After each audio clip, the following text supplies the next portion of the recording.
Each year, many aspiring sportsmen, women and children have sadly become disabled due to an accident or illness. But there are many organisations who help these people and many others with disabilities who still go on to achieve their sporting dreams. One of them is Wheelchair Sports Victoria, who are at the Royal Melbourne Show promoting positive health and next month's Paralympic Youth Games. Craig Harper is there with world champion skier Jason Sleep. Good morning, gentlemen. Hello team, how are you? We're getting hypothermia and frostbite all at the same time down here.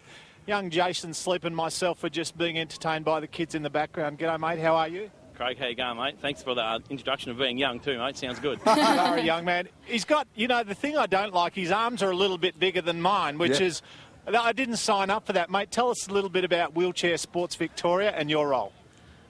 What Wheelchair Sports Victoria do is they provide resources and so forth for people with disabilities so we can go out and compete at sport, okay, whether it be at a social level or a state level or international level, depending on what you want to do.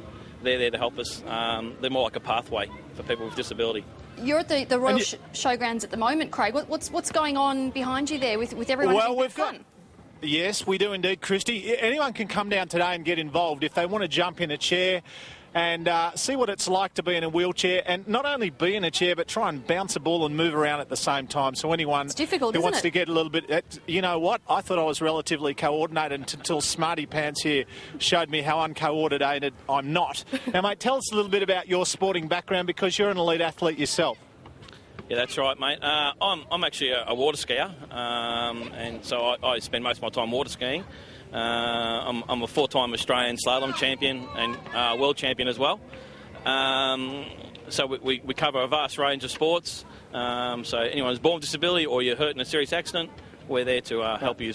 Jason, I don't wish to be rude, but how on earth do you ski?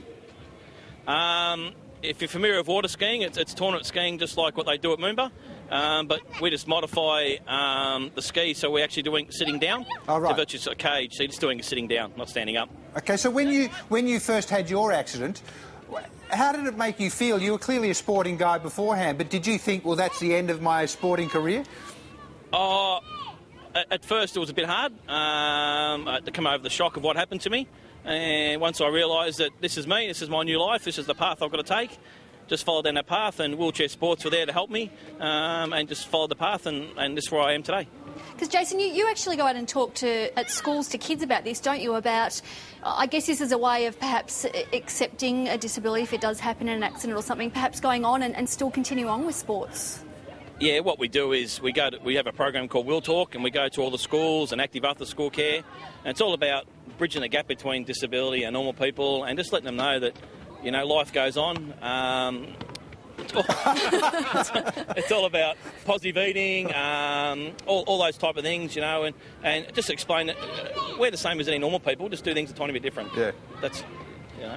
And you'll be interested to know that Jason, before he became a paraplegic, was an idiot, he told me. An idiot, a thrill seeker. He broke his neck when he was 15 years old, was in hospital for 9 months, didn't learn his lesson, went out and did it again, didn't you, mate? Yeah, I'm a bit silly, mate, a bit of a thrill seeker. I do some silly things, and I still to this day, I do silly things, but it's all about not being like me, you know. It's a hard thing to deal with in your life when your legs and that taken away from you.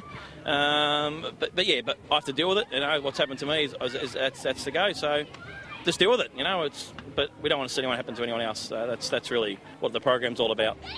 Now, just quickly, you've decided to move not out of water skiing, but you're still doing that, but you want to represent Australia at the Paralympics, so you're becoming a track and field athlete also.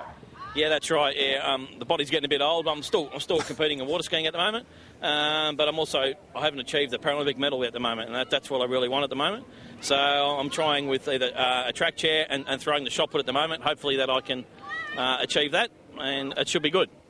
Also, Sorry, Dave. No, you go ahead. I think we're about to talk about the same thing. You go ahead. Well, I was just going to say, I was talking to Jason just before, and he was telling me that it's somewhere around 4 times more expensive to live in a wheelchair than not. Expand on that for us a little bit.